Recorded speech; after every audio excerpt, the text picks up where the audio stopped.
Well, happy Columbus Day, everybody, or as is now commonly referred to, happy let's the old dirty white man screw over the Native American people day. I don't know what to say anymore. I don't know what you call these crazy holidays. The kids these days, you never know what they're going to come up with.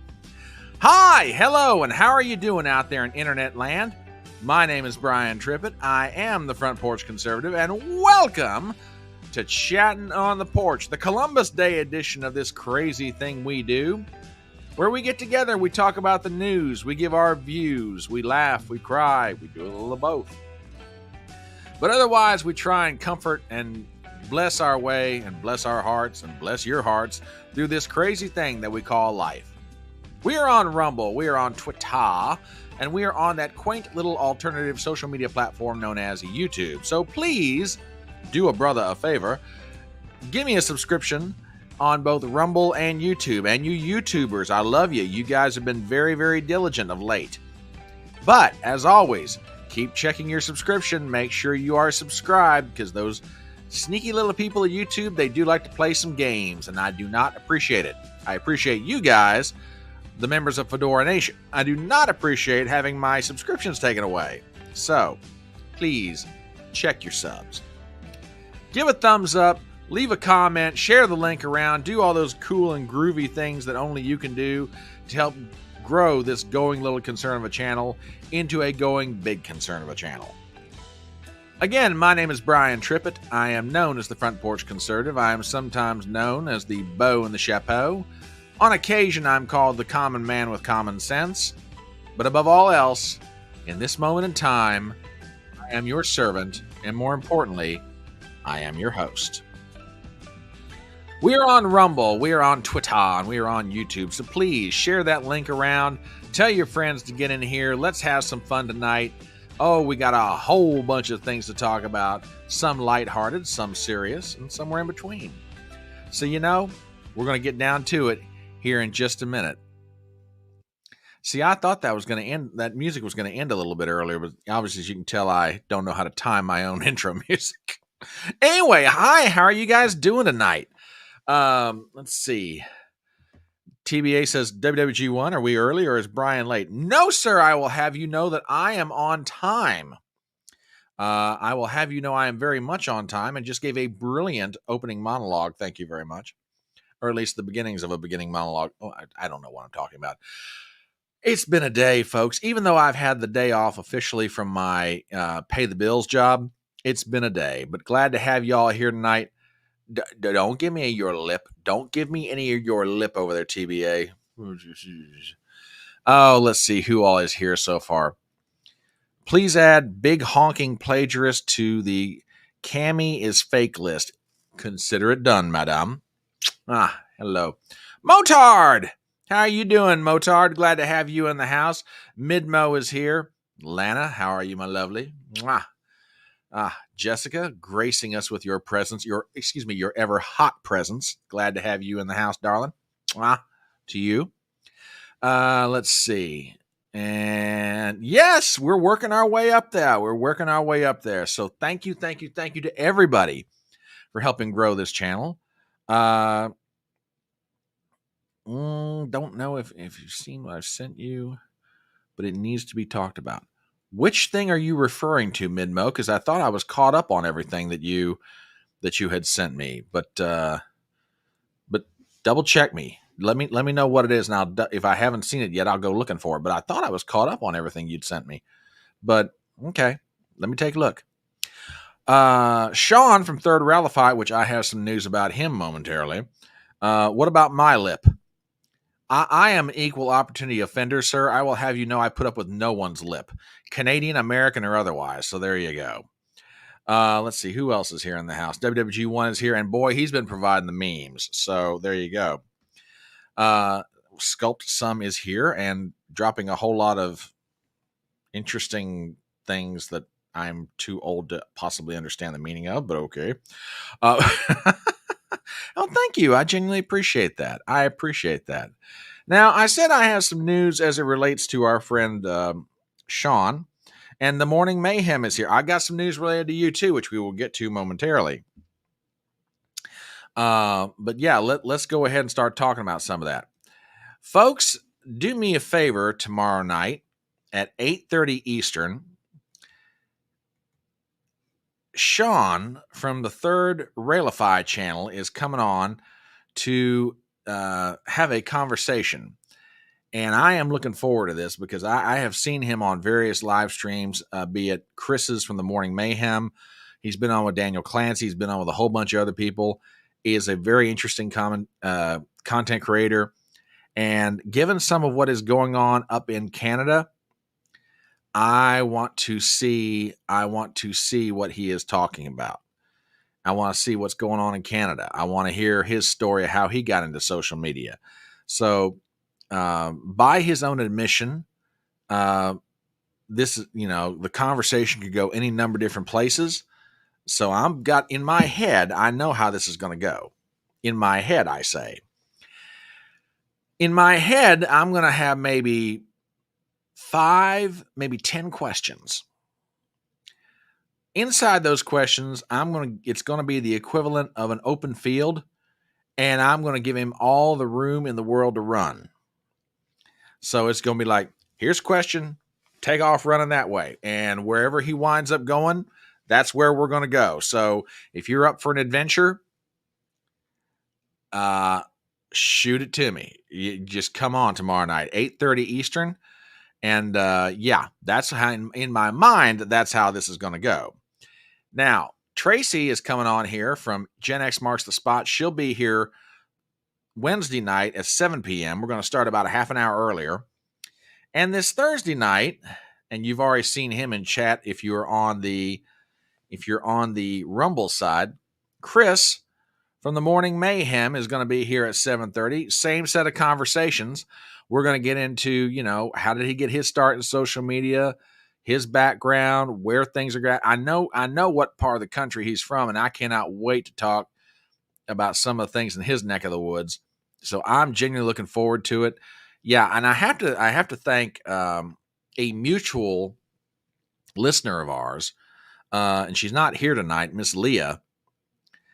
Yeah, looky there, he says. That's right. You come on my electronic front porch, I make you a thumbnail, among other things I do.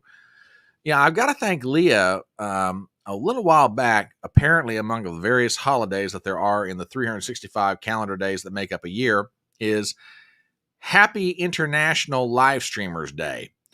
And Leah dropped my name, Chris's name, Sean's name, and there's one other, and I know who it is, and I just can't think of his first name right off the top of my head. And I thought to myself, now look, if Leah's going to put me in with this bunch, I got to check out these cats and find out who they are and see what's going on. So yeah, we're going to, a very guest-filled week. And yeah, going to be real, real busy. Oh, Midmo. Yes, I saw some of that. And we will be talking about it. Maybe not tonight, but we will be talking about it. I'll probably wind up getting to that with Tracy on Wednesday evening. But we might get into it tomorrow night with Sean. Who knows? But yeah, I saw them. I got you covered, brother. They will get talked about. I promise you. Oh, goodness. So yeah, we're going to have a very busy week here on the Electronic Front Porch. Lots of guests, and I'm trying to line up even more in the coming days and weeks ahead. And oh, can you believe tomorrow we're down to 21 days? Holy cow. This is going to be crazy. 21 days. Oh my goodness. There is an old expression from the Bible, and I'm particularly using the King James English. And the expression goes like this: gird up your loins. That's usually the command that the children of Israel were given before the men went into battle. Gird up your loins. Get ready. Here it comes. And we're just about there, if we're not already right in the middle of it. So get ready, folks. 21 days. Yeah, Jessica, darling, you are absolutely right. Totally right. So, yeah. TBA is like, put on the full armor of God, more like it. Yeah, you ain't wrong there too, brother. So yeah, so with that in mind, in I guess maybe preparation or potential diversion from what is going on. We start off our show, as we are all wont to do, with the Merry Memes section. Now, late breaking that broke about maybe 15 minutes before we came on the air, Kamala Harris is doing a campaign swing for the next 6 days in Michigan, Wisconsin, and Pennsylvania. She's going to be doing multiple stops. She'll be doing one stop in Wisconsin, I think. I want to say it's 3 in Michigan and 2 in Pennsylvania. So get ready. So for bless your all's hearts, all you people in the upper Midwest, it's coming through your way. And they've apparently come up with a theme for what to call this tour, which gives you an idea of how strong the Democrats are pushing to try and make this thing happen. The theme for this is balls to the walls. So that's how the Democrats are treating it. And by George, I don't know about you, but that's how everybody's going to be treating this thing in the Democrat Party. Balls to the walls, baby. So there you go. I have to thank WWG1 for coming up with this piece of intel. I don't know where WWG1 gets all of his information for where he finds out all this stuff. But I tell you what, he does come up with some interesting tidbits of intelligence that he passes on to all of us here on the Electronic Front Porch. And I have to thank him for coming across the theme of Kamala's 6-day campaign swing. So here's to you, WWG1. Much thanks on behalf of everybody in Fedora Nation. Oh, goodness. What else have we got here? We've got a few other things to talk about. Let's see. Got that. We got that. Yes. Now, as we are heading into the Halloween season, one of the great traditions of this time of year is the annual corn maze. Now, I'm sure I don't know how this goes with your part of the country. It's not unusual for farmers to make up a maze in the middle of their cornfield. And believe it or not, in the state of Delaware, they've come up with a very unique kind of a corn maze, one that is specifically designed to test the intelligence and the resourcefulness of our president, Joseph R. Biden. However, I have to say, I'm a little bit disappointed in our fellow citizens from the great state of Delaware. Apparently, by the design of this corn maze, they don't have much stock, or they don't put much stock in Joe Biden's intelligence and resourcefulness. I mean, I don't know about you guys, but if I were Joe Biden, I'd consider this to be a little bit insulting. I mean, that does not look really challenging to me. But, then again, people in Delaware understand Joe Biden better than anybody else. So maybe they think that, this is something that will tax his abilities to try and work his way through this thing. I don't know, guys. To me, it just seems a little bit insulting. But, I could be wrong about that. Could be wrong. Hard to say. TBA's like, one corn stalk is more than enough of a challenge for Biden. Well, look, dude, I'm just saying maybe the people in Delaware are not giving Joe nearly enough credit. Could be. I don't know. Could be. Now, lest you think that the news these days is being dominated just by Joe Biden and the corn mazes in Delaware, there's new news about Donald Trump. Apparently, he, as you would expect a business mogul of his stature and resourcefulness to want to do, he is making preparations that in the event that he does not win the 2024 election, he is making moves to put himself in a position to become a true media mogul, even beyond the level that he is right now. As a matter of fact, there's word afoot that he's getting ready to start a new print publication. But I don't know about you guys. I'm not sure if the name of this thing's going to work out for him or not. Magazine. I don't know, guys. Trump has incredibly good instincts when it comes to this sort of thing, as far as like tagging things with names. But, even for Donald Trump, this one might be a stretch. Magazine, his new print publication, ladies and gentlemen. Just saying. So be on the lookout for that coming in November or December of this year. I don't know if Eric or Don Jr. is going to be running this, but you know what? We'll see what happens.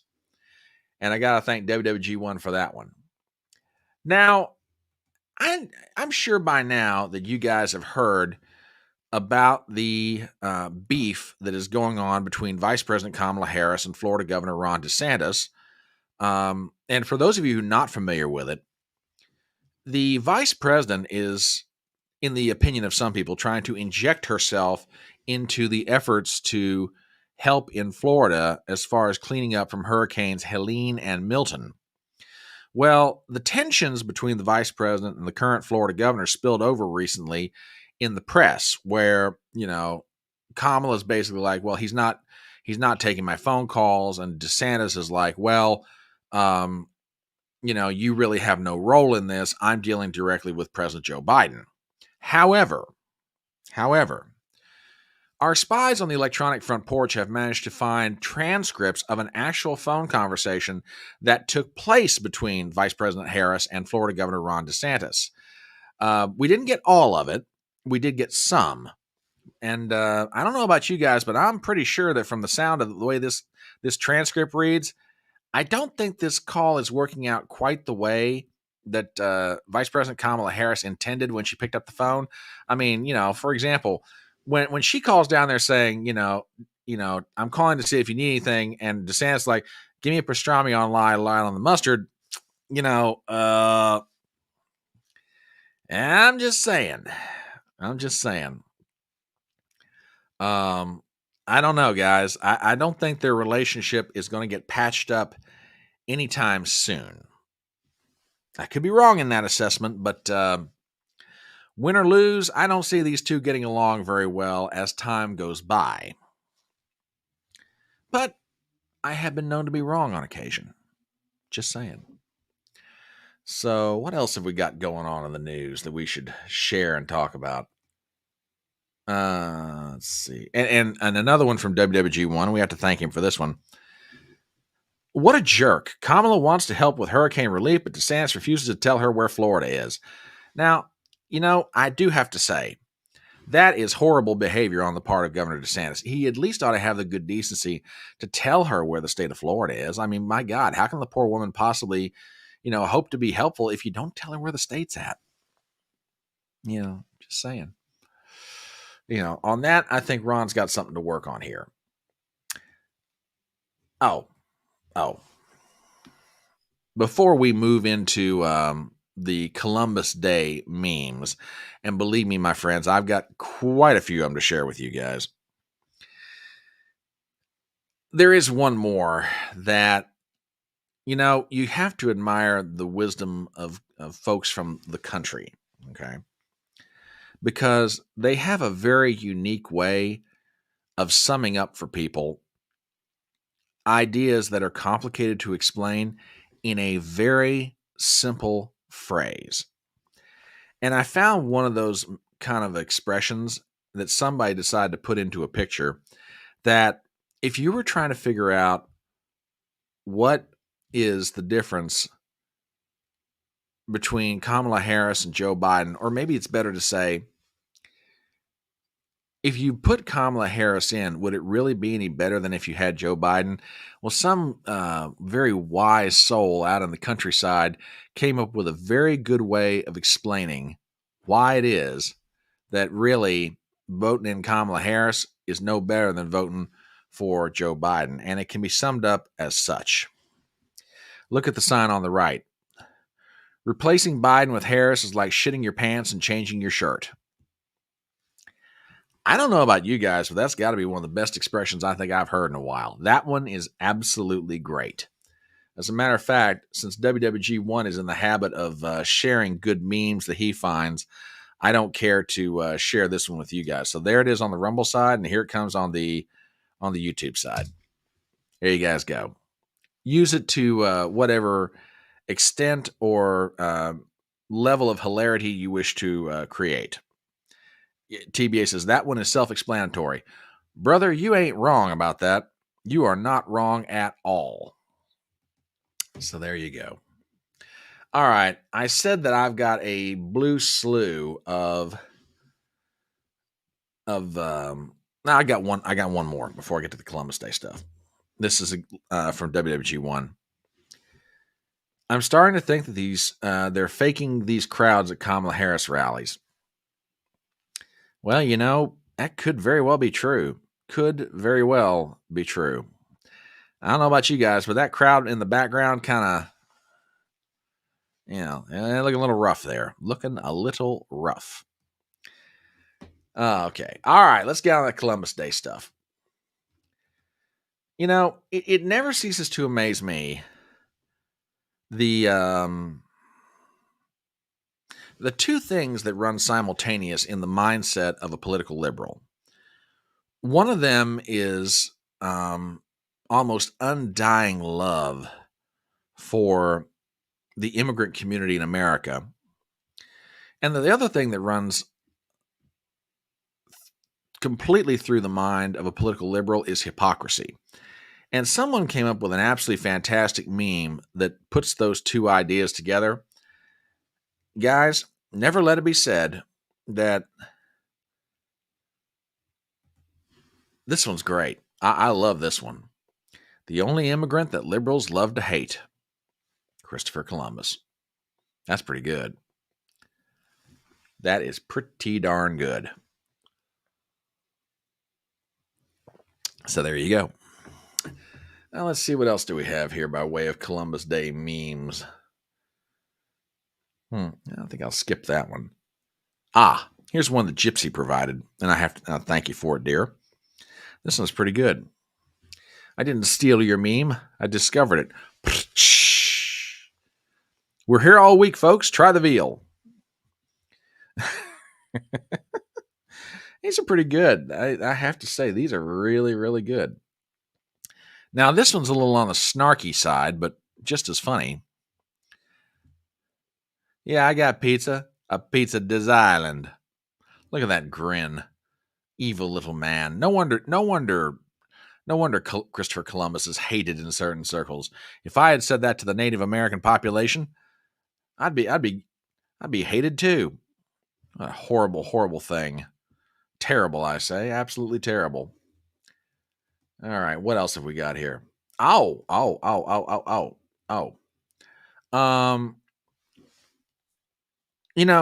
to what you might think, even though it's been 1992, 500 plus years ago. Even though it's been 500 plus years ago, we do have some recorded history about Chris Columbus's reaction when he first came on shore down in the Caribbean, and he looked around at what he saw. And this is actually pretty good.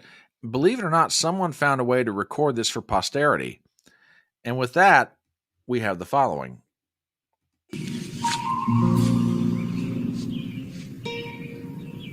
What the fuck is this piece of shit? I didn't think Chris Columbus was that vulgar, but just saying. Anyway, what else have we got by way of Columbus Day memes? Oh, yes. Whoa. Stop that.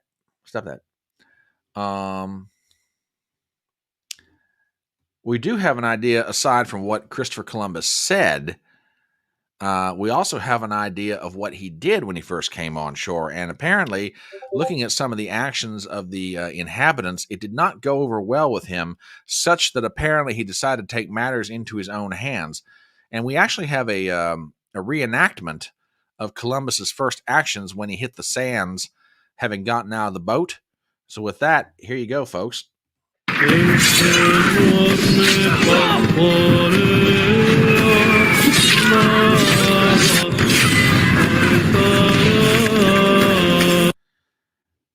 Christopher Columbus, ladies and gentlemen, a true man of action.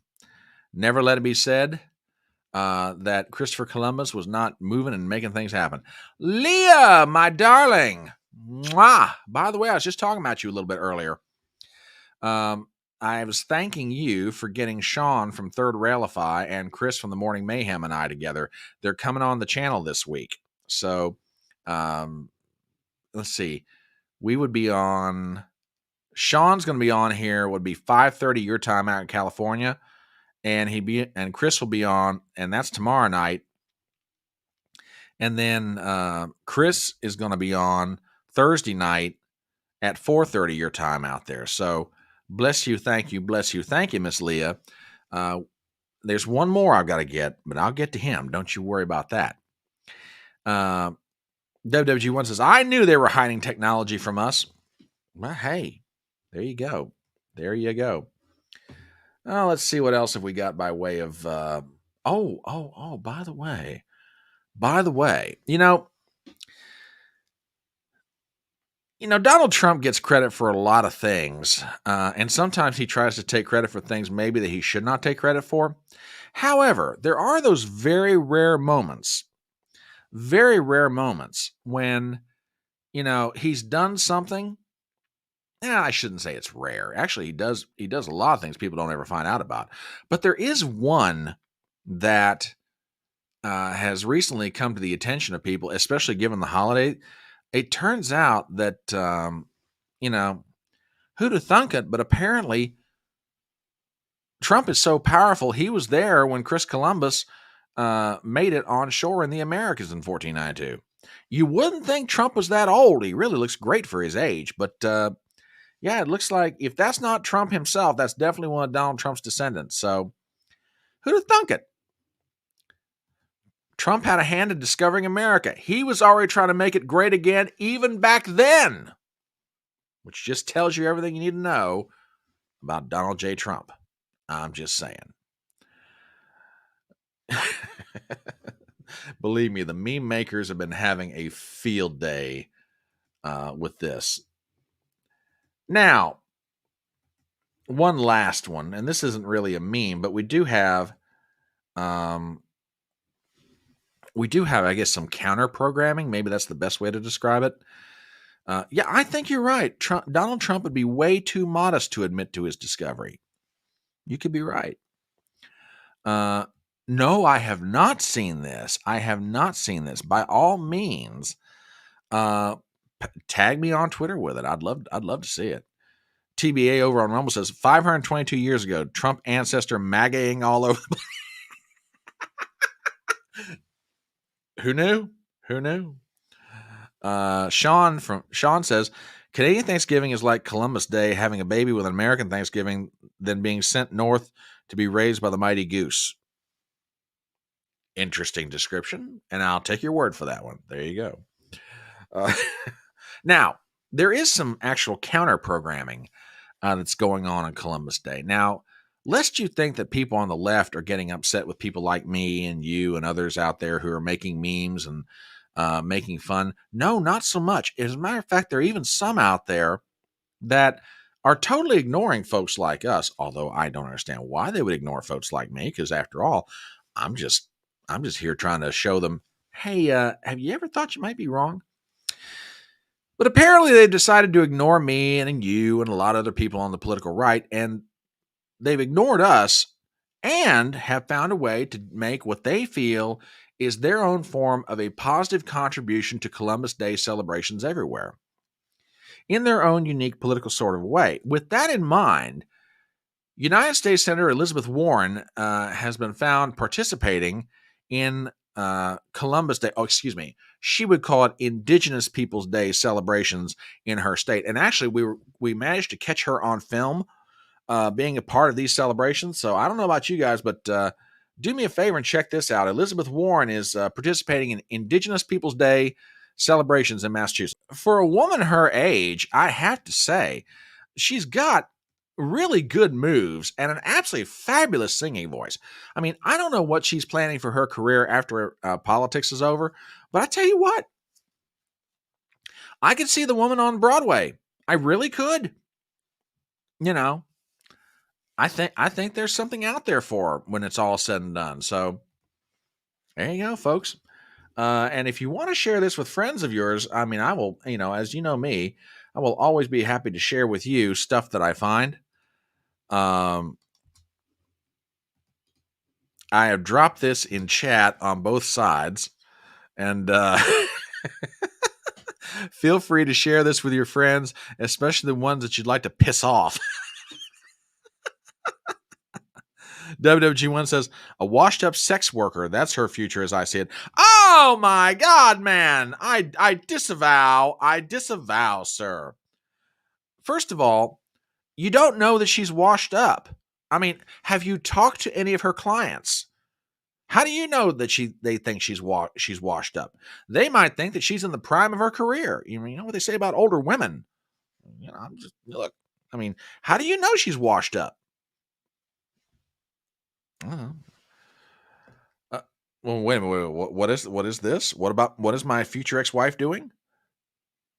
The PA town hall. Which PA town hall is this that you refer to, my dear? And by the way, mwah, welcome in, darling. Deets, as the kids say these days. Deets, please. Give me the deets. You, Dave, you may love Bobert. I lust Bobert. Okay, just you know. Oh, hang on. I need a drink. Okay, I think I can. All right, let's see. Wait a minute. Trump's got a town. Oh, my future ex-wife is hosting Trump's town hall in PA. You know, there's a lot of reasons why I'm going to marry that woman someday, and it's her love and dedication to trying to get Donald Trump elected is one of the many reasons why she's one of the sexiest women in the whole of the Congress. I'm just saying. Look. I will have you know, madam, I am being very well behaved right now. Okay, very well behaved. You know, true. It is almost over. 3 weeks. I can't believe it. I cannot believe it.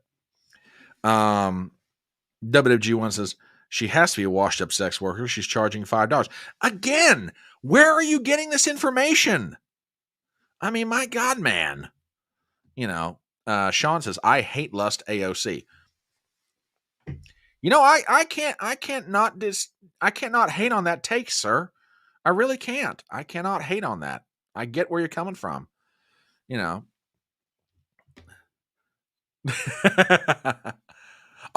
This town hall's going on right now. Oh, okay. Well, geez, I tell you what. You know, look, I will say this in getting serious here. Win or lose, I will give Donald Trump this. That man is just laying it on the line. I mean, that's got 2 or 3 events a day, you know, and we haven't even got to the last week of the campaign, which by the way, it is now official. I mean, you guys have heard about it. I haven't got the info pulled up. Well, give me a second here. I could probably do it. Give me 1 second. Because date and time has now been confirmed.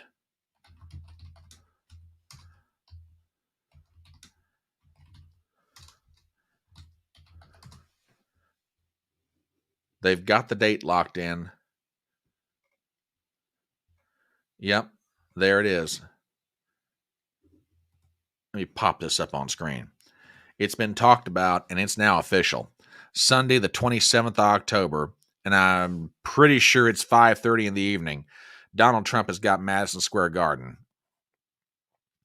Oh, I know, and honey, you hold on to this because we're going to get to that here in a minute. We're going to get to some of that here in just a minute. 27th of October, Trump is coming to Madison Square Garden. And like I say, I'm pretty sure that starts at 5:30 in the evening. And let me tell you something.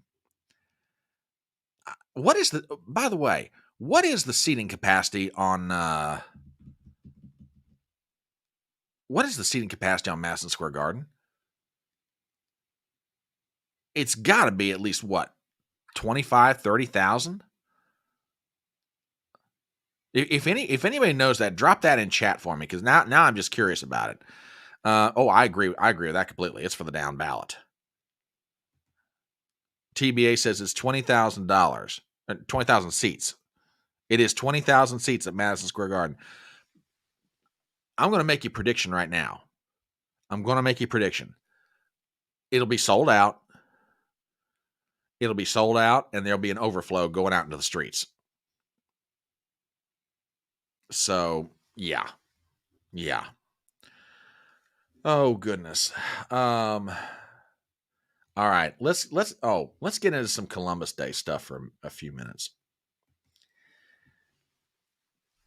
Columbus Day. I have a friend of mine that I go to the gym with on a fairly regular basis, and she and I work in two different professions. Now, the profession that I'm in tends to give us more holidays off than what she gets.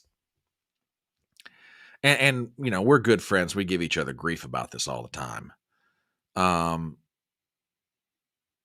And she'll call it like many of the holidays that I managed to get off for work. She will call Columbus Day a BS holiday. I disagree. I think we ought to remember in history when America was discovered, or the North American continent. Fair enough.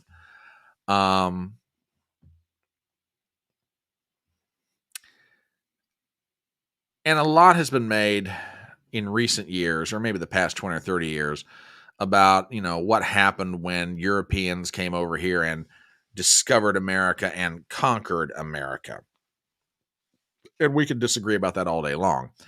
But I don't think it helps anybody, particularly if they're running for president, when a speech from 3 years ago is unearthed, which gives people the following impression that you really shouldn't be giving voters this time of the year. This is from 3 years ago. It's a speech by Kamala Harris. This is not AI. This is not AI generated.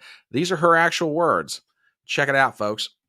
It is an honor, of course, to be with you this week as we celebrate Indigenous Peoples Day, as we speak truth about our nation's history.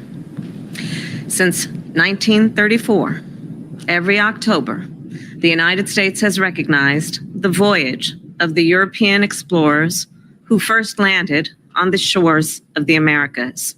Well, as you boys over on Rumble are pointing out quite appropriately, the Vikings were here 500 years before Columbus in North America, not the Caribbean. Fair point, TBA. Fair point indeed. But anyway, back to Kalamala la la la la. But that is not the whole story. That has never been the whole story.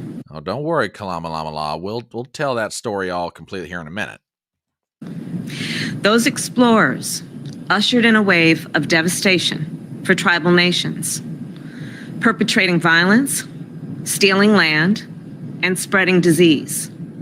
We must not shy away from this shameful past, and we must shed light on it and do everything we can to address the impact of the past on Native communities today. Now, the speech that she's giving is in front of the National Congress of American Indians. And ushered in a wave of stealing land, bringing disease. She didn't use the words pestilence and blight, but she may as well have. It just never ceases to amaze me. Now, I have a question for the vice president. Let's assume for a moment you're even right, that that's what Columbus and the Spanish in particular did for a period of about 100 years. Okay. Let's just assume that to be true. I have a question for the vice president. Who did the Indians steal the land from? Who did well, there wasn't anybody here. They all came across the Alaskan land bridge, and they settled down through. Oh, well, okay, fine. Let's just assume that's even true. But you mean to tell me that, one group of Indians went here, and another group of Indians went here, and another group of Indians went here, and nobody made any raids on anybody's territories? Everybody just mind their own business, staying in their little boundaries. And there were no wars in between these tribes. There was no land taken from one tribe to another. None of that. And you're also trying to convince me that there weren't diseases that happened here before we ever showed up. That everything was just pure and pristine and perfect. And TBA makes a great point over on Rumble. I guess Kamala doesn't know about the Incas and the Aztecs cutting the hearts out of 80,000 people per year to beg their gods to send rain. Bingo. Just absolutely amazing. Just absolutely amazing. Good evening, my love. Hello, gorgeous. I'm throwing kisses out to a lot of good-looking women tonight. Woo! It's good to be me. That's all I'm saying. But I mean, look, it never ceases to amaze me. Yeah, I'm Donald Trump, and I approve this message. Believe me, Trump's been doing that a lot today. Bill Clinton down in Georgia. Oh my God, did you guys even see that? I haven't even got it pulled up here, but I'll tell you what.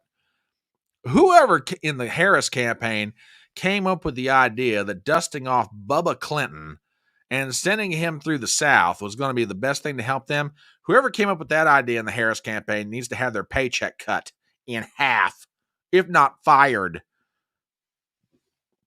Did you guys see what he did to her in Georgia? We'll probably wind up getting into this Wednesday night when Tracy gets here, but I'll tell you what, Bubba did not help out Kamala Harris in the slightest. But I mean, getting back to this discussion about Columbus Day for a second, it just irks me. I mean, look, were there things that happened that were bad? Yes, I don't dispute any of that. Okay. But we're trying to celebrate the discovery of the new world. We're trying to celebrate a good thing. And all you can focus on is everything that it did to a group of people who you can make a pretty good argument were doing all the things that you accuse white Europeans of before the white Europeans ever showed up on the shores of North America. I mean, who was it? Was it? Yeah. Give you a good example of what I'm talking about. Jack Posobiec posted this earlier today. In 1725, a human sacrifice was performed in Natchez, Mississippi by the Natchez tribe. At the funeral of War Chief Tattooed Serpent, a number of commoner class servants were sacrificed by garroting, which is basically beheading. Two of his wives, one of his sisters, his first warrior, his doctor, his head servant and the servant's wife, his nurse, and a craftsman of war clubs, as well as several old women. An infant was sacrificed, strangled by his parents. This was 1725. You know, a good, 1692? What was that? A good, 200 plus years after all the, the pirating and weaseling their guts out down in Central and South America by the Spanish and others.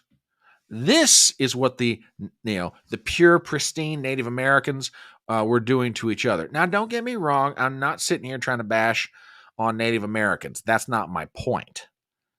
But if you really want to get into a game of, which side was worse than the other, we could start digging up atrocities committed by American Indians toward their own kind. Doesn't even touch the question of what they were doing to, white Europeans or what white Europeans were doing to them. You really want to go there? Really? Sean over on Rumble says, we arrived as diverse migrants looking for an opportunity economy. And then, if that's the case, then we ought to be celebrated. We ought to be celebrating. We ought to be celebrated for what we have. Yeah, exactly. Oh, I'm sorry to hear this, dear. Well, don't worry. We're not going anywhere. Come on back. It's all good. But yeah, I mean, this happens every year. A holiday that for the longest time, the Italian community in America truly looked forward to, and still does, by the way. But now we've got to turn it into an argument about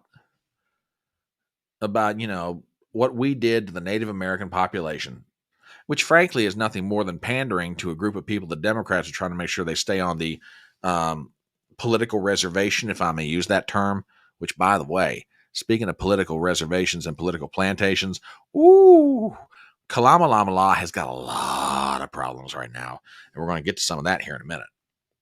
But yeah, it always irritates me, what happens on Columbus Day, or at least what this discussion turns into. Matter of fact, speaking of a confluence of, modern American politics and Columbus Day, you guys remember this image? This is from the state capitol in Minneapolis a 3 years ago. Take a look at this. That's the statue of Christopher Columbus that's on the ground in the state capitol. Watch this.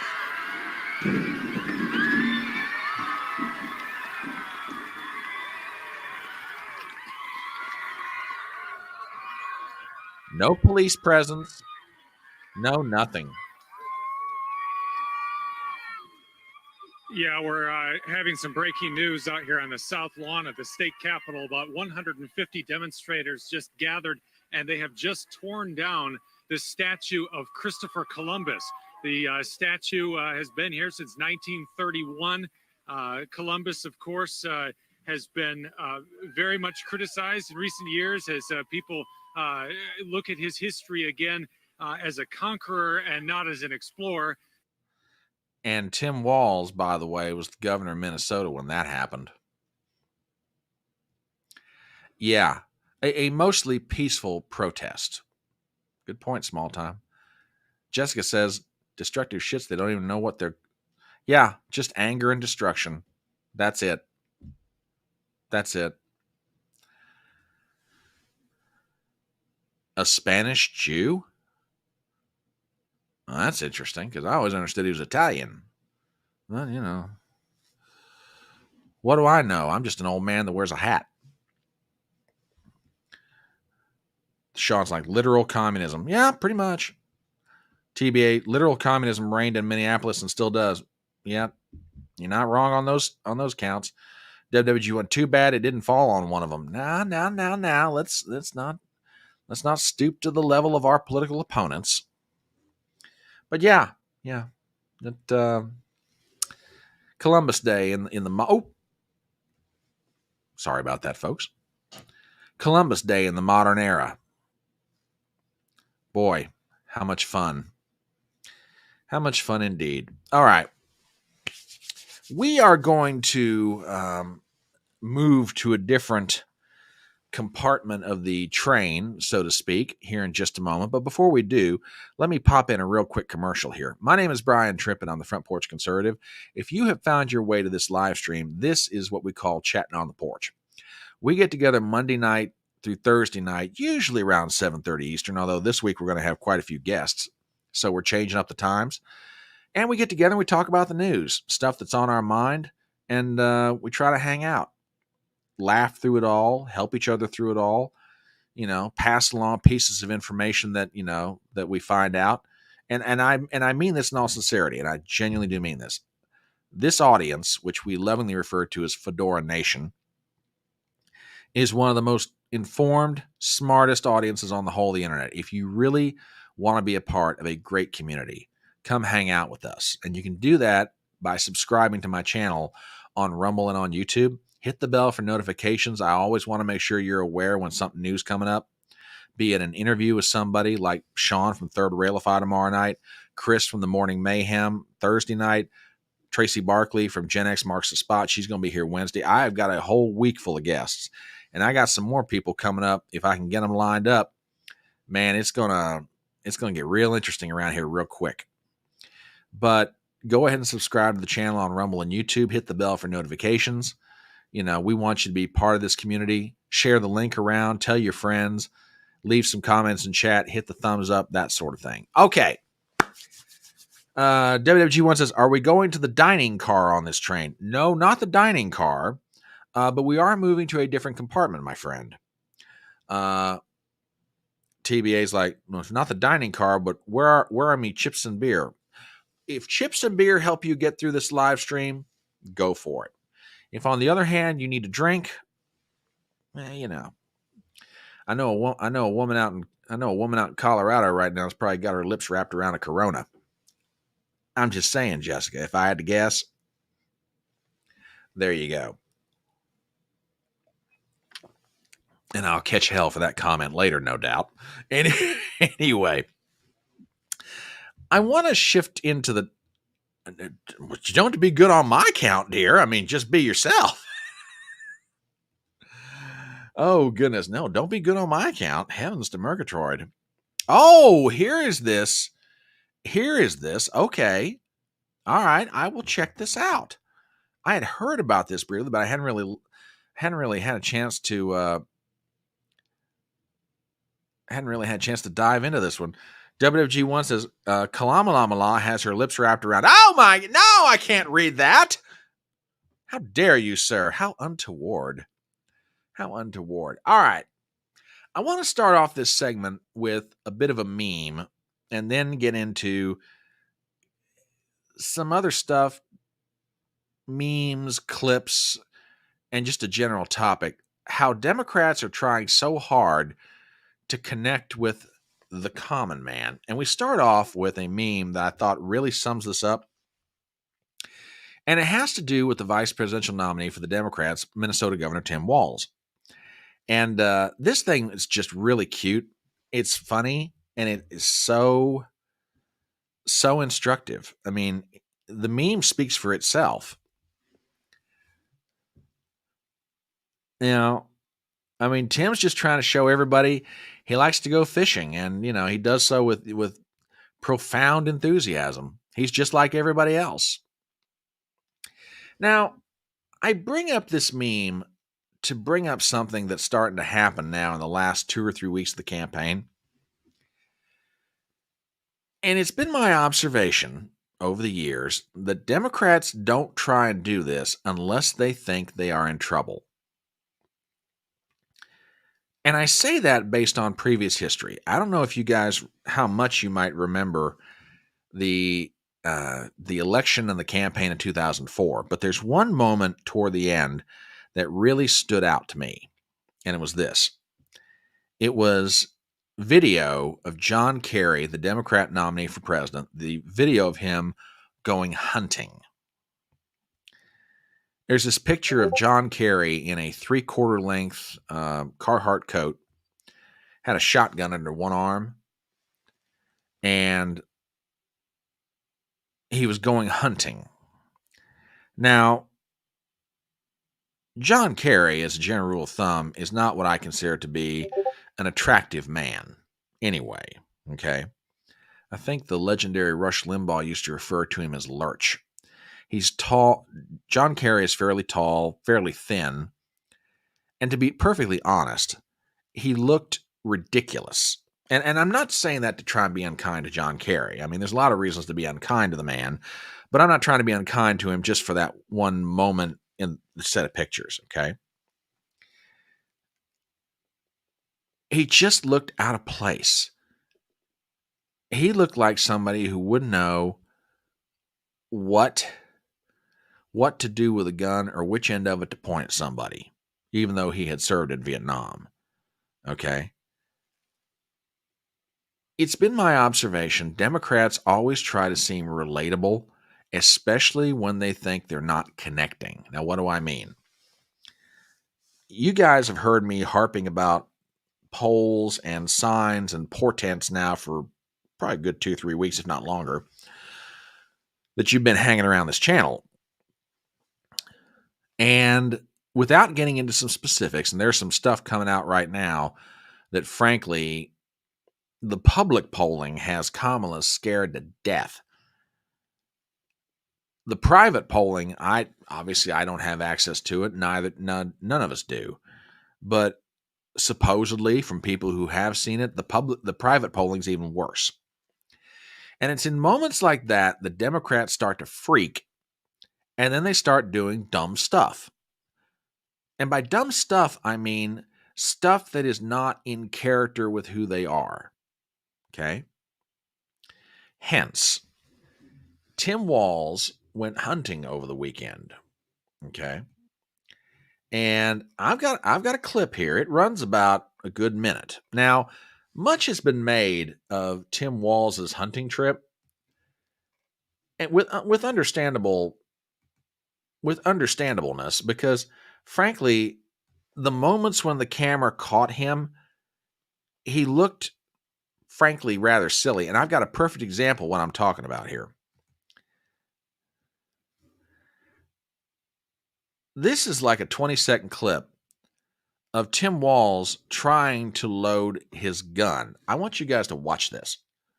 Yeah, that's my theory. And it never fits quite right. Never fits quite right. Just not quite right. How do you give it back? Governor, what kind of gun is it? This is a Beretta A400.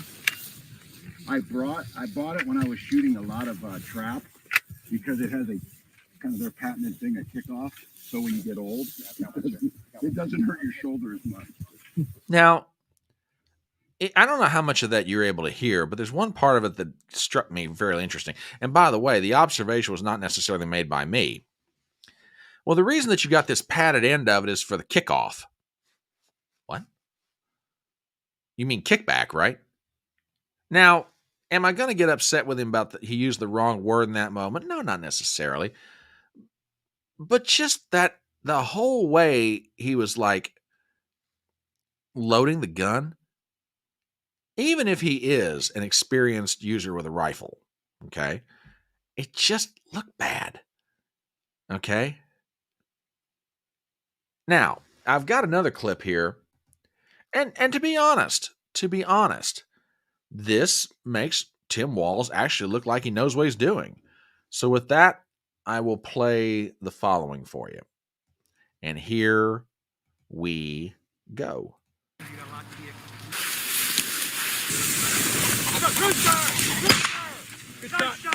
Nice shot. Oh, you got that. That was a good shot. And we'll get another one. They are shaking like crazy, Scott. He's on to something. Rooster! Nope, don't shoot. They came up behind you. That happens. A couple years ago, I got a double when we first started. Went right up my leg. Like it was hitting my leg as it went up. No, pin in. Pin. That's why it's hunting, not shooting, right? You knew it, didn't you, man? And I'm going to grab a Diet Mountain Dew if we got one. I'm going to pound one down. And it got up off my shoulder. Like, I was like, oh, you poor little thing. You said, no. That's what he said. That's a baby. Right. I was like, yeah, but can you shoot? Yeah, that's right. You better shoot if we get one up, you guys. It was fun. You got to get out. It was fun. That's what I said. There's good days and there's great days, cousin. Now, I'm going to be honest. I'm not sitting here necessarily trying to, necessarily just bash on Tim Walz or for how he hunts or how he looks when he hunts. But my point is this: we're down to almost 3 weeks to go. Why are they doing this stuff? I'm serious. Why are they doing this stuff? Because they think they're not connecting. They think they're not making the impact with the very people that they do, or they need to. I mean, the Democrat Party has always had a problem with gun owners in general. Now, when I say problem with gun owners, you guys know what I'm talking about mostly, but let me explain. Their position on the Second Amendment versus most gun owners in America, whether they're hunters or not, are almost diametrically opposed. Okay? If a certain portion of the Democrat Party had their way about it, the amount of gun ownership in this country would be dramatically reduced. Okay? Which means, consequently, hunters, who are a significant portion of gun owners in this country, are not going to vote Democrat, or they're not going to vote at all. Or if they are going to vote, they're going to vote Republican. Really? Really? Okay, I could see that. I mean, I thought that one clip showed him letting go with a shot, but okay, I could be wrong. But you get my point. They're not connecting, but they're trying desperately to convince you and convince me and convince a significant number of other people that they're just like us. Kamala Harris goes on late night with Stephen Colbert and drinks a beer. Tim Walz goes hunting. He goes to a high school football game. They do all these things trying to convince us they're just like us. There's just one problem with that. They're not genuine. and the lack of genuineness is showing through. I'm going to say something as it relates to Donald Trump that some people are probably going to disagree with, but that's okay. They're allowed to. You can like Donald Trump, you can hate Donald Trump, you can agree with him, you can disagree with him, but baby, what you see is what you get. Is Donald Trump the guy who is going to go out and if he did drink alcohol, is Donald Trump the guy necessarily you're going to go out and drink a beer with? No. Is Donald Trump the guy you're going to go hunting with? Could you imagine Donald Trump out hunting? Have mercy. No. Is Donald Trump the guy that just go fishing with? Okay, well, maybe I can but my point is this: there are certain activities you are never, ever, ever going to see Donald Trump do, or if you do, it would shock you so bad you'd probably faint. Now, golf, okay, heck yeah, Donald Trump will just. If Donald Trump could set up a small cabin off the 9th hole somewhere, that man would live on a golf course. Okay? But my point is this. Whatever you see Donald Trump do, okay, it's genuine. When people look at Donald Trump, even though we're talking about a New York City billionaire, who most people in America, because of, his status financially, socially, etc., they'll never attain to that status. But have you ever noticed that most people seem to relate to Donald Trump more so than they do these Democrats that try to connect with the common man? It's the craziest phenomenon I have ever seen. I will never forget this. This was during Trump's first term. As you all know, I am from West Virginia. And let's be honest, West Virginia has a reputation for being many different things, but it's not exactly known as being the most economically prosperous state in the world. I mean, usually when you think poor Appalachia, usually the state of West Virginia comes to mind. Now, whether that's fair or not, we'll lay that aside for a moment, but you get my point. If I remember correctly, the first time Donald Trump ran in 2016, he got, I want to say it was low 60% in my state. Hillary Clinton never carried a single county in West Virginia. Not one. 4 years later, running against Scranton Joe, who you would think because of his union ties, that Scranton Joe Biden would have at least picked up maybe 1 or 2 counties in my state. Nope. Not only did Trump carry all 52 counties in West Virginia, he won by a bigger margin in 2020 than he won in 2016. Which sort of made people beg the question, how is it that a New York billionaire is making such a connection with coal country West Virginia? I mean, the percentage of victory in West Virginia was like one of the highest of any state Donald Trump won in 2020. And part of it, a lot of it, I would argue, is simply this. People listen to what Donald Trump have to say, and they believe him. They think he's genuine. They take him at his word. Now, if you know anything about the people of my state, by and large, I'm not saying everybody, but by and large, West Virginians have a pretty good BS detector. We can sniff out phony. If we don't think you're genuine, we'll know it pretty fast.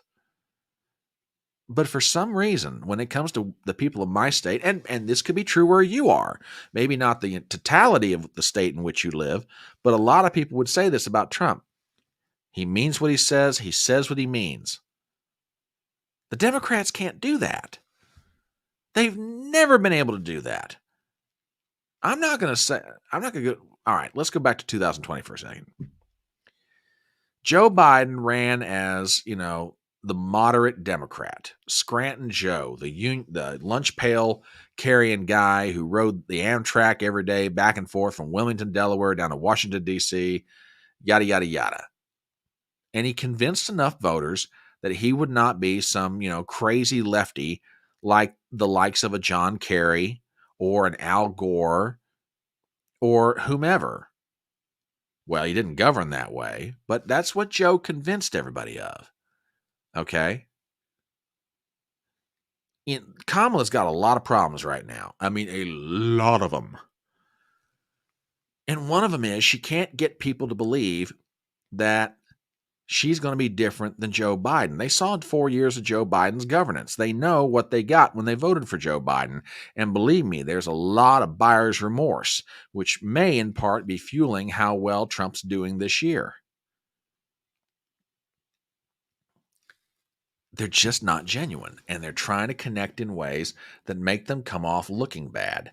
As a matter of fact, now, by the way, that clip that you saw, hey, I got to warn you guys of something.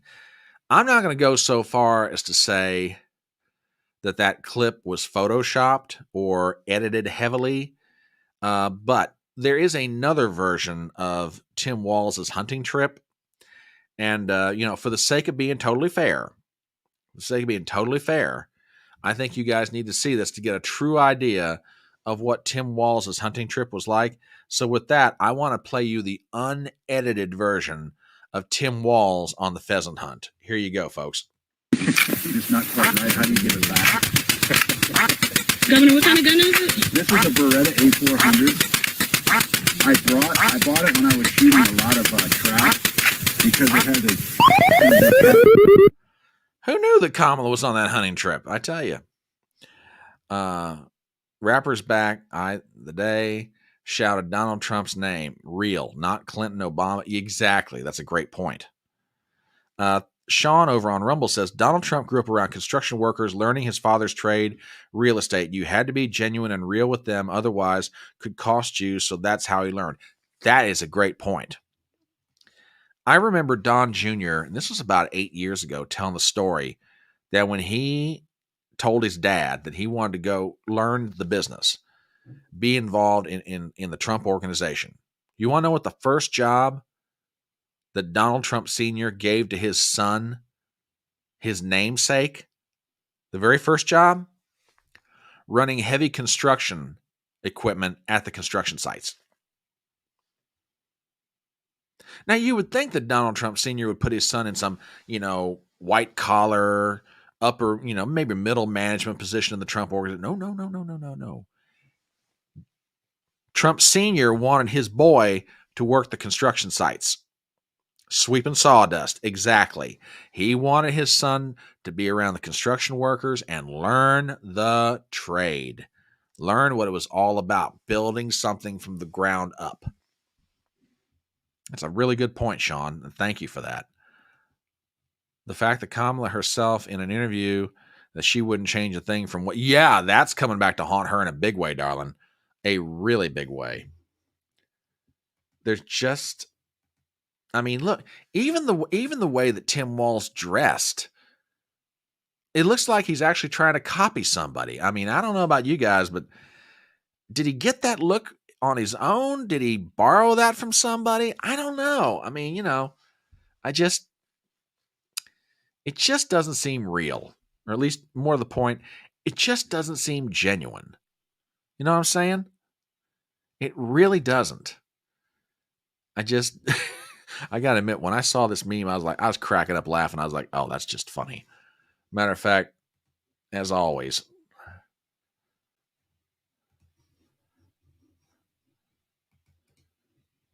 WWG1 says, he's wearing assless Who's wearing assless chaps? WWG1, are you saying that Elmer Fudd is wearing assless chaps? My God, man. How untoward.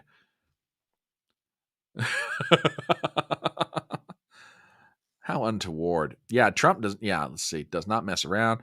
Tell a story about a big party he threw without dad's knowledge. Dad kicked everyone out.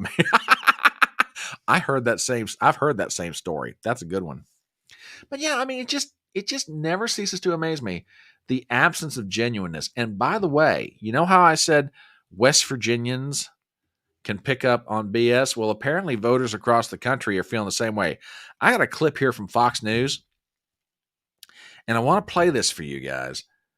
This is the opinion that people have of Tim Walz and, he probably should be asking for him back. The opinion that voters have of Tim Walz, and this is after weeks of trying to connect with the voters. Listen to this. So we had the opportunity at Fox Digital to talk with some of the voters on the ground. This is what they had to say. Watch. I think he's a great choice for Kamala because she has no clue.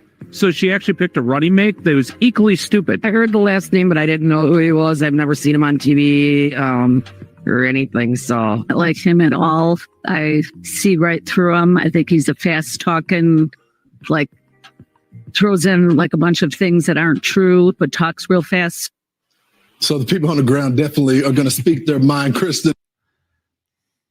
They're not connecting, folks. They're not connecting because they're not genuine.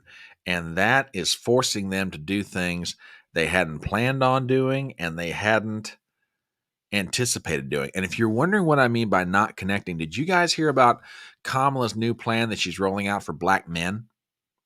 No, this is not the setup to a joke. I promise you. This is not the setup to a joke.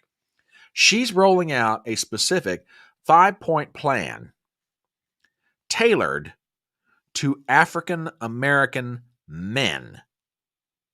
Now, there have been reports coming out that she is canceling ad buys in Wisconsin and she's throwing them into Philadelphia.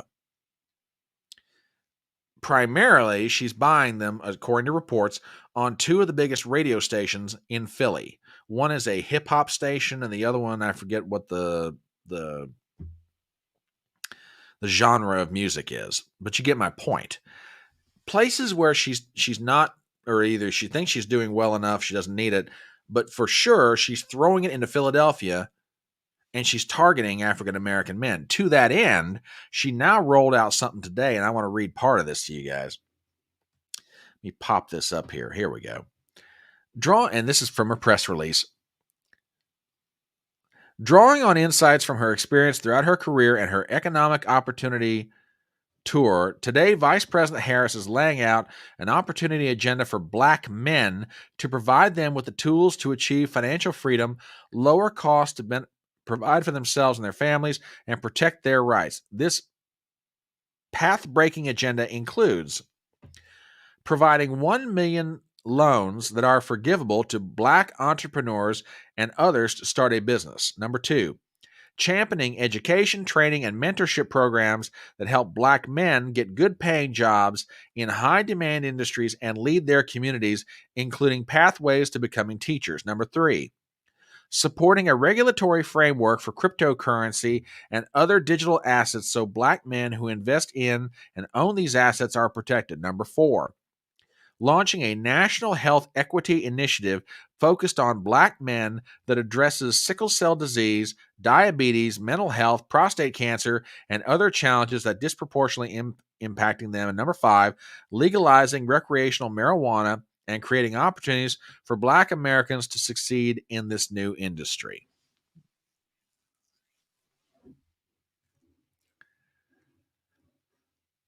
Oh, okay. Guys, give me your thoughts, and I can see some of them already. Nope. Oh, that's small time. That's awful, but funny. Jessica says she knows black men don't want to vote for her, so she's trying to trick the more dumb ones with it. Good point. Sean says a plan for black men is at her mouth. Oh my God. This interview is going to be off the rails tomorrow night. That's all I'm saying. Off the rails. 8:30 p.m. Eastern tomorrow night. Be here. TBA says, well, if Obama couldn't shame black men to voting for Harry Balls, I guess trying to buy them is plan B. Man, you're not wrong there. Let's see, WWG1. Vice President will deliver for black men. I guess she's branching out. Willie wasn't enough. Oh, for heaven's sake, WWG1. Let's see. Don't mind Sean. He drinks milk from a bag. Okay. Yeah, she's pandering. She is flat. Good point, dear. She's flat out pandering. Absolutely flat out pandering. You don't, more to the point, you shouldn't need to do this with 3 weeks to go. You shouldn't. I mean, let's just go through some of this stuff real quick. Okay. Provide 1 million loans that are forgivable to black entrepreneurs and others to start a business. Hey, Kamala, what about all entrepreneurs? Why is this just being targeted to black men? Well, they've been historically discriminated against. Oh, well, okay. Lay that aside. Why is this just for black men?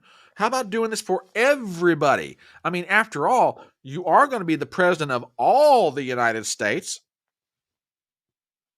not just the parts of it that vote for you. I mean, isn't everybody else worthy of this? What about Hispanics? What about we poor old Caucasians? What about Asians? Why is it just black men? Why? I have a dream that someday my children shall be judged not by the color of their skin, but by the content of their character. And she talks about being, the child of the civil rights movement.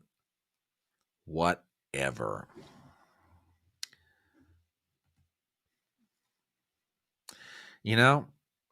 I thought Balls to the Walls was a pretty good one, but you might be right about this, Leah. You might be absolutely right, my dear. Small time. Shame on you.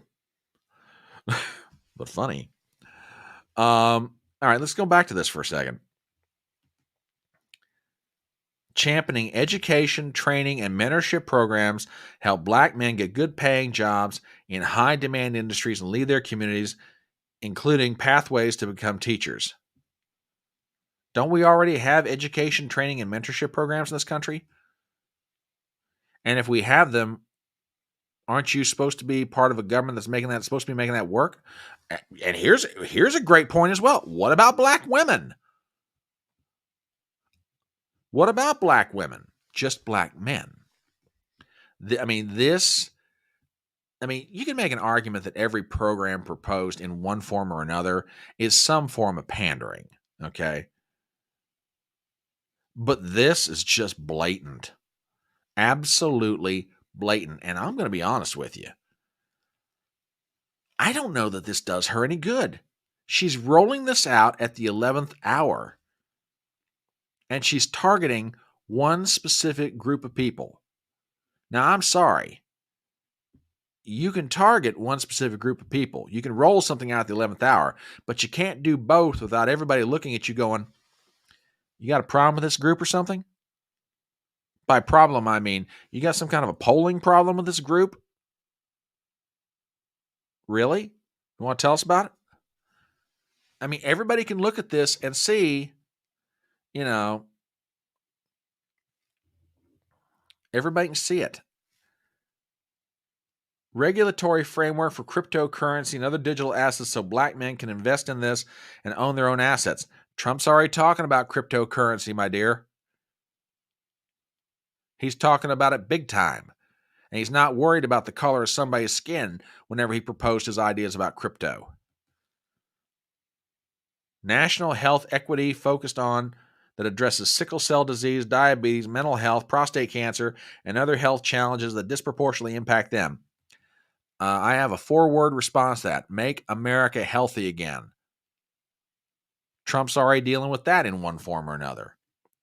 Now, here's the last one that I think is the most hypocritical. Legalizing recreational marijuana, creating opportunities for black Americans to succeed in this industry.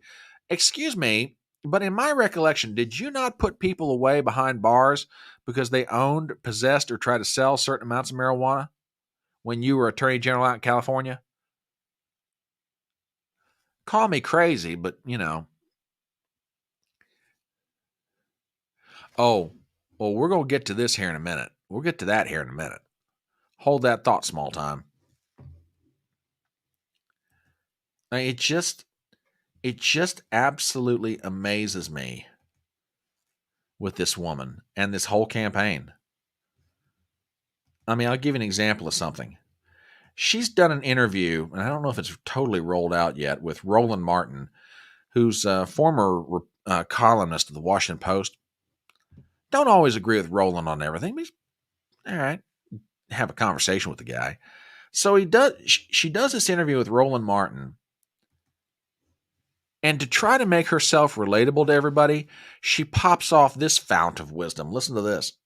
This man is dangerous. Not to mention Roland. Let's fast forward to right now. His staff won't let him do a 60 minutes interview. Every president for the last half century has done one, anyone who's running for president. Everyone has done it, except Donald Trump. He will not debate me again. I put out my medical records. He won't put out his medical records. And you have to ask, why is his staff doing that? And it may be because they think he's just not ready. You know,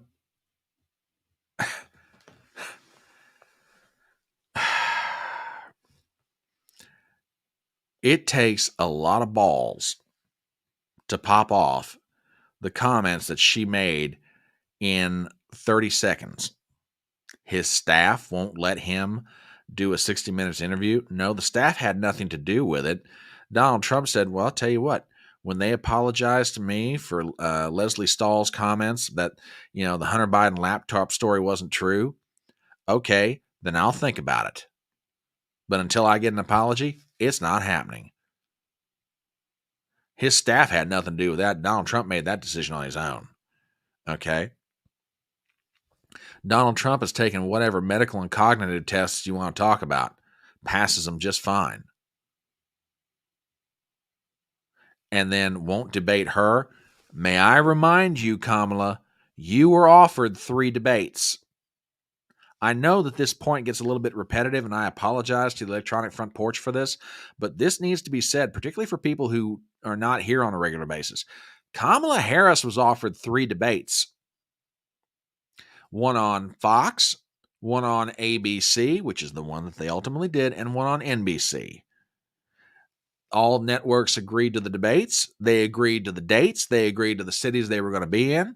The Trump campaign took the proposal to Kamala Harris. Kamala said, no, I want one debate, and I want it on ABC. So she gets the debate, and no sooner is that debate over with, she wants another one. When she realized, oh crap, I didn't get done the job I needed to do in this debate. I need another debate to finish it up. And Trump's like, nope. And frankly, there's no time. May I also remind you, Madam Vice President, you were offered these debates before the ballots started flying around. The ballots are out there. People are voting. Too late. If you wanted more than one debate, you had your chance to do it.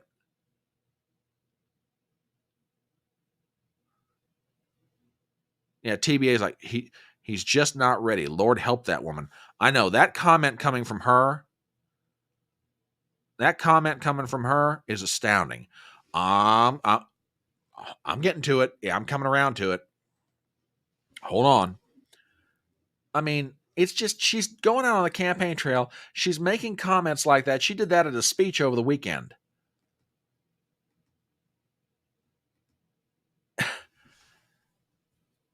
And it's getting so bad for her.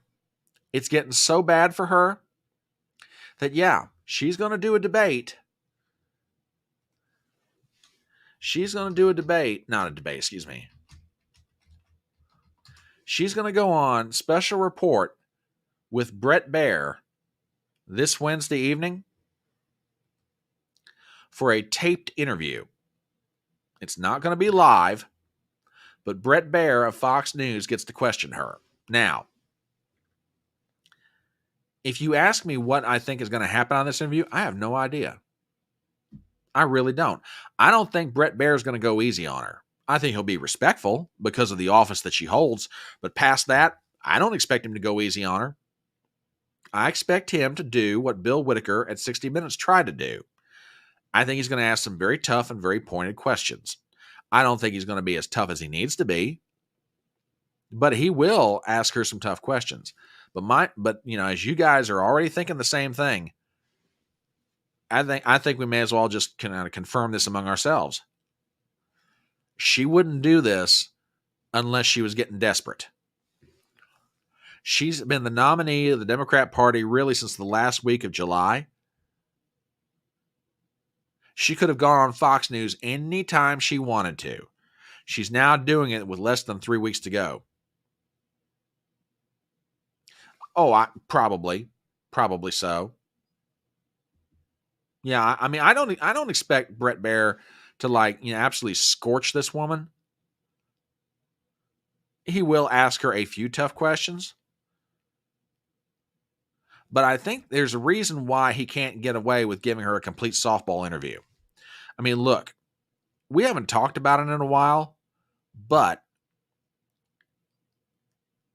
Fox for a while was bleeding viewership. Okay? If the supposedly conservative network doesn't do a tough interview with her, it's going to cause them to bleed even more. So he's got to do something that even at least looks tough. Okay? So this Wednesday night, 6 p.m. Eastern, that's when it will air. And we'll probably have some clips of it for when Tracy and I are together. But yeah. I mean, like I said, I haven't got, polling averages and stuff like that pulled up, but I'm telling you right now, Kamala Harris, Tim Walz, as a ticket nationally, they're hurting. They're hurting bad. And it's starting to bleed through. Everybody is starting to see it in one form or another in everything they're doing. And the lack of genuineness is just one more symptom of their overall problem. So, Sean says, what are you talking about? 3 minutes in, he's going to cut to breaking news so we can now call the election in Arizona. Probably.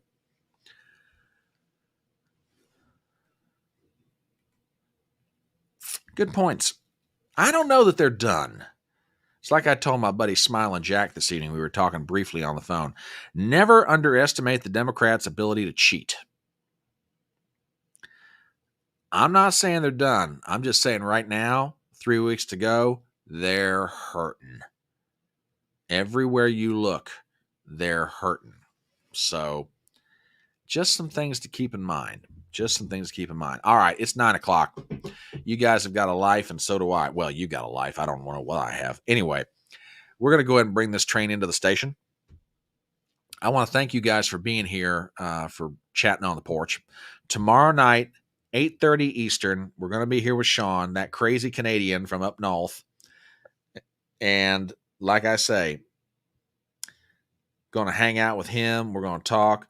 Put it on your calendars, 8:30 tomorrow night. Okay? Going to have fun. Who knows where we might go with this conversation. Leah, you might come to regret putting the two of us together, but we'll see what happens. Anyway, you guys have a great rest of your Monday night. I love you guys. We will see you tomorrow night, 8:30 Eastern. Sean, I will send you the link here in a little while, brother. In the meanwhile, you guys have a great night. And remember the words of that great American philosopher, Tom T. Hall, when he said, it's faster horses, younger lovers, older whiskey, more money. Love you guys. We'll see you tomorrow night at 8:30.